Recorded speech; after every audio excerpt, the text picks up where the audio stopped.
दोस्तों, आज एक ऐसी खबर निकलकर सामने आई है जिसने पूरी दुनिया को हिलाकर रख दिया है और सबसे ज्यादा शौक में भारत है। दरअसल हुआ यह है कि अब से एक दिन पहले खबर निकलकर सामने आई कि समुद्र तट पर बसा भारत का एक शहर है वीरवाल। वहां से करीबन 200 नॉटिकल मील दूर यानी करीबन 350 किलोमीटर दूर समुद्र में एक शिप जा रहा था। यह एक ट्रेडिंग शिप था, मतलब कि सामान ढोने वाला शिप। और इस शिप पर एक ड्रोन हमला हुआ है।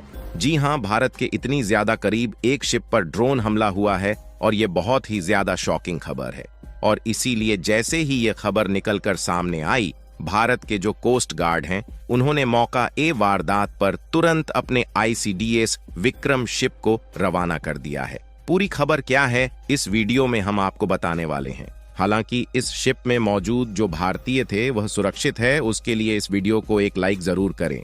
साथ ही इसी तरह और भी नॉलेज वीडियो देखने के लिए चैनल को सब्सक्राइब जरूर करें।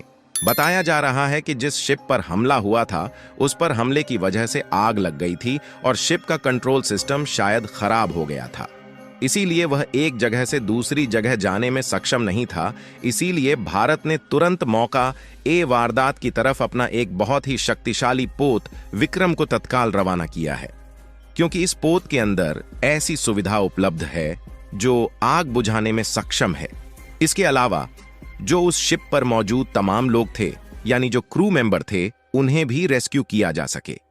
इसके अलावा बताया जा रहा है कि शिप यूके की एक कंपनी को बिलोंग करता है जिसमें इजराइल के किसी व्यक्ति की हिस्सेदारी हो सकती है। और इसी से आशंका जताई जा रही है कि यह काम या तो हूती विद्रोहियों का है या फिर ईरान के किसी समर्थित लड़ाके का। लेकिन जो भी हो, यह भारत के लिए एक बहुत बड़ा चैलेंज है, क्योंकि जिस इलाके में हमला हुआ है यह यमन के हूती विद्रोहियों से बहुत दूर है। इसके बाद आप इस मैप को देखिए, जो सर्कल बना हुआ है यहीं पर वह शिप मौजूद था जब ड्रोन द्वारा शिप पर हमला किया जाता है। आप खुद देखिए कि ईरान से भी दूर है, इसके अलावा हूती विद्रोहियों से तो बहुत ही ज्यादा दूर है और भारत के बहुत करीब है। अगर यहां पर भी ट्रेड रूट को खतरा होता है तो भारतीय नौसेना को सबसे कठोर एक्शन लेना पड़ेगा, क्योंकि जिस पर हमला हुआ है भले ही इसका भारत से कोई संबंध नहीं है। और बताया जा रहा है कि शायद यह भारत नहीं आ रही थी, कहीं और जा रही थी। लेकिन इशू ये है कि भारत के करीब हमला हुआ है, भारतीय नौसेना की रीच के अंदर हमला हुआ है। यहां तक भारत के नौसैनिक भी इस शिप में मौजूद थे। ऐसे में यह सिर्फ हमला नहीं बल्कि भारतीय नौसेना की सुरक्षा में सेंध लगाने की कोशिश के तौर पर देखा जाएगा। वहीं अभी कुछ देर पहले ही एक रिपोर्ट यह भी आ चुकी है कि शिप का भले ही कोई डायरेक्ट संबंध भारत या किसी भारतीय से न हो, लेकिन इस शिप पर जो काम करने वाले लोग हैं, यानी कि जो क्रू मेंबर हैं, उनमें से 21 भारतीय हो सकते हैं। और इसी बात को ध्यान में रखते हुए भारत ने तत्काल उस इलाके के आसपास जितने भी शिप मौजूद थे सबको डायरेक्शन दिए थे कि तत्काल मौका ए वारदात शिप के पास पहुंचे और जो संभव हो सके वह मदद शिप को तत्काल दी जाए। लेकिन अभी तक साफ पता नहीं चल पाया है कि हमला किया किसने है, लेकिन दो ही पार्टी पर शक है। एक यमन के हूती विद्रोही का काम होगा या फिर दूसरा ईरान के समर्थित किसी गैंग ने हमला करवाया होगा। हालांकि हमारा विक्रम पहुंच चुका है, वह रेस्क्यू कर रहा है, लेकिन मदद की और जरूरत पड़े तो इसीलिए आसपास के तमाम शिप को भी तत्काल डायरेक्शन दे दी गई थी। हालांकि इन्वेस्टिगेशन के बाद नाम तो बिल्कुल साफ साफ पता चल ही जाएगा, और मेरे हिसाब से चाहे कोई भी हो, चाहे ईरान का ही नाम क्यों ना हो और उनसे हमारी दोस्ती क्यों ना हो, उनके खिलाफ कड़ा एक्शन बिल्कुल लिया जाना चाहिए, क्योंकि यह भारतीय नौसेना को चुनौती है और इसका जवाब मुंह तोड़ हो। हालांकि लेटेस्ट रिपोर्ट की माने तो अरब सागर में इस शिप पर शनिवार को ड्रोन से हमला किया गया। इस हमले में किसी के हताहत होने की सूचना नहीं है। जैसा कि हमने बताया कि इस शिप के चालक दल में 21 भारतीय शामिल थे। अब यह भी रिपोर्ट निकल कर आ रही है कि यह शिप सऊदी अरब की बंदरगाह से कच्चा तेल लेकर आ रहा था। इससे पहले अधिकारियों ने बताया था कि भारतीय तट रक्षक डोर्नियर मैरीटाइम सर्विलेंस एयरक्राफ्ट ने ड्रोन हमले में दुर्घटनाग्रस्त शिप MV केम प्लूटो के साथ संपर्क स्थापित कर लिया है। हमले के बाद शिप को ट्रैकिंग करने के लिए इस्तेमाल होने वाला ऑटोमेटिक आइडेंटिफिकेशन सिस्टम बंद हो गया था। इस संबंध में भारतीय तटरक्षक अधिकारियों ने कहा कि शिप का पावर जनरेशन सिस्टम अब काम कर रहा है और शिप को उसके डेस्टिनेशन के लिए रवाना करने से पहले उसकी जांच हो चुकी है। हमले के बाद रक्षा अधिकारियों ने भारतीय क्षेत्र में गश्त कर रहे तटरक्षक जहाज ICGS विक्रम को संकट में फंसे मर्चेंट शिप की ओर जाने के निर्देश दिया था।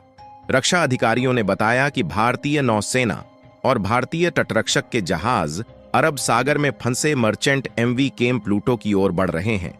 इससे पहले शनिवार को मर्चेंट शिप के पोरबंदर तट से 217 समुद्री मील दूर मौजूद होने की सूचना मिली थी। कथित तौर पर जहाज की आग बुझा दी गई है, लेकिन इससे जहाज के कामकाज पर असर पड़ा है और चालक दल के सभी सदस्य सुरक्षित हैं। फिलहाल हमले की जिम्मेदारी किसी ने नहीं ली है।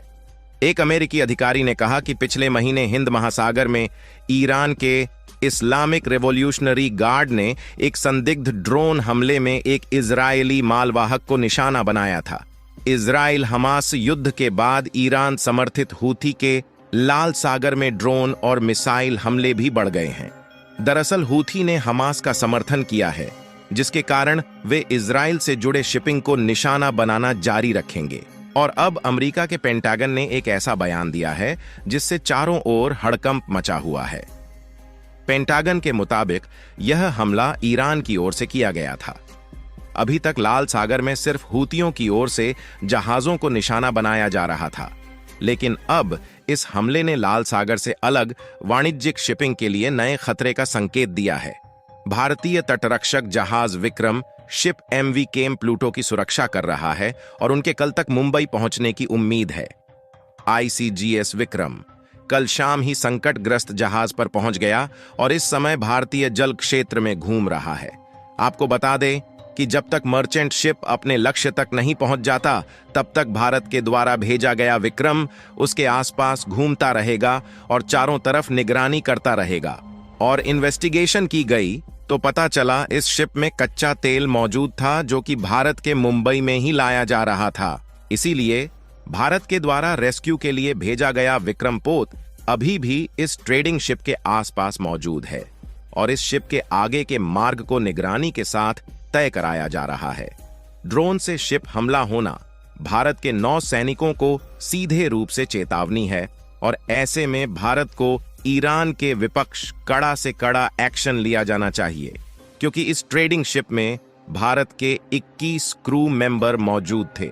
बाकी आप लोगों का इसके बारे में क्या सोचना है, अपनी राय कमेंट में जरूर बताएं।